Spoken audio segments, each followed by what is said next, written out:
everyone, welcome to Reflect with JoJo. In this video, I'm Isabel. I'm currently a graphic designer and social media manager. Very creative girly. I'm into writing as well. I also do tarot reading and astrology, so you can follow that @irismall_999. Go to my main account for the other links, _belllife. In this video, we are going to talk about January, reflecting back on January. How was your January? Monthly reflection on January. So we're going to share a few questions that you guys could follow along and answer. You could journal this down as it's a way to help you and for us as well. Take however it resonates. For the first question, what was the most significant lesson you learned in January and how did it shape your mindset for the year ahead? So answering that question, shit happens. I learned that there are things I can't control, but honestly, it was generally a good month as well because I feel like I just came back from traveling when I went to Vietnam last year up until the first week of January this year. So I really got to rest, but I also learned to be more in a flow state. I learned to let myself receive, whether that's peace or support from friends. And I realized that there can be unexpected inconveniences that happen in your life, but you have to learn how to respond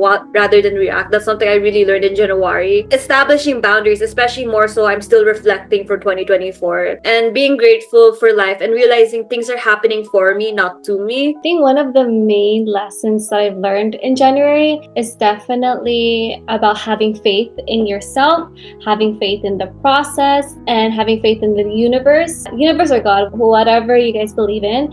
And related to that is to let go and surrender. See things for a bigger purpose, knowing, like what she says, sometimes when things don't go your way, when time passes, you get to realize why that happened. Everything has a bigger purpose, a bigger plan for you. And knowing that and having faith in that brought peace to me. I've been told that I'm good at detaching my emotions with certain people or situations. When I deal with my emotions and I'm dealing with other people are just coming off from their projections based off from their experience. Everyone does that. As I got older and learning about people's behaviors and about traumas, it's like, okay, like they did this to me because of this background or possibly this trauma that they went through. Like knowing that this is me, this is them. The second question that you guys could follow is, how did January make you feel overall? Was it a month of breakthroughs, setbacks, or perhaps a quiet period of reflection? Think about the lessons it brought. I think it was more of a reflective month. I was very tired, by the way, because I came back from traveling. It was a very compact schedule in Vietnam. I was very grateful for that though. So it was a bit up and down. There were inconveniences that did happen, but it was a month of healing for me as well because I was finally processing everything that happened to me. Again, it was a bit busy for me during the holiday. I know during the holidays people would usually rest, but I was traveling. So when I came to January, I was like, okay, I can rest now. It was a month where I got to declutter a whole lot. Like I decluttered my room. It was one big giant plastic bag. There was something that happened. I lost important files after that, so maybe that was the universe's way of decluttering certain things from my memory as well. But I enjoyed a lot of peaceful moments. I even went to a workshop to declutter stuff where we got to exchange items we no longer use. So I think that was very nice. I think January was a month of reflection, decluttering, and peace for me. There was a meme that I sent to my friends. They said like there's something about January that everyone could feel. January was a tough year, but we made it. It was good for me. I'm fortunate that I'm alive. I'm able to do the things that I love to do now. But I think also collectively, I could feel the energy. If you're sensitive to energy, like you'll know what I mean. If you're not, then just know it was chaotic. Like I could feel the uneasiness or like just something intense about 2025. So I kind of felt those energies in January. But my personal January was definitely a growing one. This channel and just in general, I'm trying to be intentional with what I do. Also taking accountable of my actions so I could achieve those goals. So it was like a very busy, active, productive kind of month. Yeah. So for the next question, what are you most proud of achieving in January, no matter how big or small? Take a moment to celebrate those wins and reflect on what it took to get there. From the previous question, the answer that I shared, again, it was a productive kind of month. So I was trying to take accountability that I'm pushing through with the goals that I had in mind, which is the reflective JoJo. This is what I wanted to do continuously and being more consistent on my content, though it has been a challenge, but I'm glad I did it. One of my goals was also to have a remote job that I enjoy doing, which is social media management and content creation for clients. So I'm doing that now. I'm very, very grateful.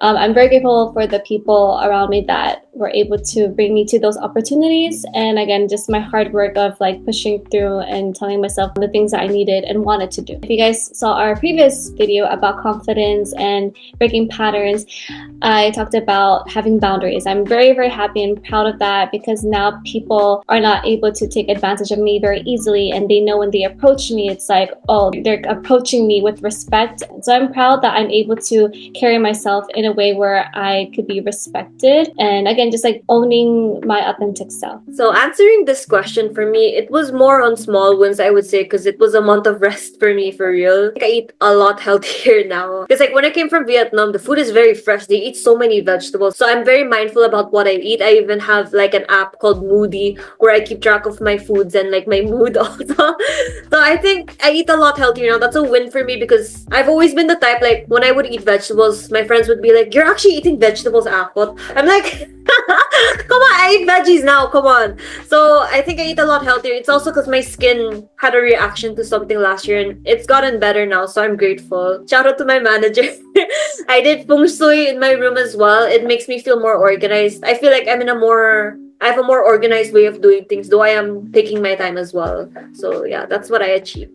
So for the next question, what's one area of your life that you want to improve on in February? Whether it's a skill, habit, or mindset, what step will you take to start making that change? Because there's so much work, I want to definitely improve on my time management, like regarding with my sleeping schedule, my work, my social life, my love life, my friendships, because I went to so many events. Also because I have so many amazing, great friends that I'm grateful for. There are people that want to hang out, and I also have to make time for my resting days. The events that we've been going to has been back to back. It did affect my health. Any relationship, it takes time to develop. You also have to put in time and energy and effort to build those relationships. So it's like trying to balance all of that out. I know a lot of us could relate that it is a challenge, but I do want to improve that because there are things that I do want to do. So for me, I would say there's two areas of my life I do want to improve on in February. It's also my finances as well. More so like how I spend my money, where I invest my money, and what I do on the side to increase my money. Time management like Jojo as well. But for me, rather than time management, for me, it would be energy management. Because I noticed there are times where my energy does go high and low. And as a woman, we have like cycles, so, you know, with our period. So when I realized that, I'm learning to work with my own cycles and learning when to spend my energy. Because like there will be times where it's very busy and times where it's peace. You have to learn how to keep a balance between two. That's what I realized about my life as well. So I would also like to make time to meet new people as well. Like if I go to a workshop or event, that's something I'm looking forward to in February. And then just doing more of the things I love. Because like since January, it was definitely up and down for me. Like the meme Jojo was talking about, that was me. It was a whole year, damn. Anyways, do more of the things I love. Have a more balance in all areas of my life, I would say. For the fifth question, as we step into February, what are your top goals for this month? So for me, I think I just need to be more clear on what I really want. In this day and age, when we go on social media or when even with friends or when we go out, we tend to be influenced by sometimes thinking, oh, I think I want this, but do you really want that? So I just want more clarity on my goals without any outside voice, you know, influencing me on my decisions. I just want to be more open to opportunities. Again, meet new people, I guess. Workshops, events, networking, that's something I'm looking forward to. If not even in February, continuing into March. And I just want to put more creative content as well, make more time for it, like my tarot readings or like, and I want to focus on having better focus. So I kind of shared it a little bit from the previous question, but again, one of my top goals is to continue to be consistent on my content, to continue to work well with my friends, with my clients, and then again, to continuously be intentional of what I do and take action on it. So basically, like the goals that I had in January, I want to bring that more into February because I feel like the goals that I have is not only short term, it's also long term too. Now, for the last question, number 6, what are you grateful for at the moment? I'm very grateful to be alive. I'm very grateful to have my own space to express myself, to do my own thing, to vent when I need to vent. And I'm very grateful, this includes Jojo as well, to the supportive friends I have around me, people who really care about me, who hear me out when I want to vent or something.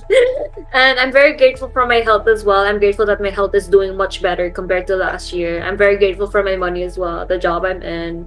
And I'm grateful for all the content creators or the artists I watch online who inspire me as well. It's so always amazing to see different types of work and to have it be diverse, especially in this day and age. So yeah, that's what I'm grateful for. I always remind myself that I'm very grateful for the basic essential needs, because that could be taken away from you anytime, believe it or not, because we don't know what's going to happen in the world. I'm just very grateful that I'm able to sleep comfortably, have clothes, still have my items here. I could use equipment. I have the right equipment for my job, and again, I'm grateful for my job so I could earn money. So things like that generally makes me happy. I'm very grateful for Isabel and all of my great, beautiful friends from around the world. Those were all of the questions. I hope those questions helped you reflect on your January and made some things more clear for you to step into February, all the things that you want to pursue. Is there any last messages that you want to share, Isabel? Be very clear about what you want and be very intentional about the things you do. Intention sets the motion for your actions. That's all I want to say. Good luck, everyone. Well, I also want to say this too. Your actions have consequences, whether that's good or bad. Thank you so much for watching our video. Make sure to like, comment, subscribe, click on the notification bell for more of our content, and I'll see you guys next time. You can do it. I can do it. We can do it. Bye-bye.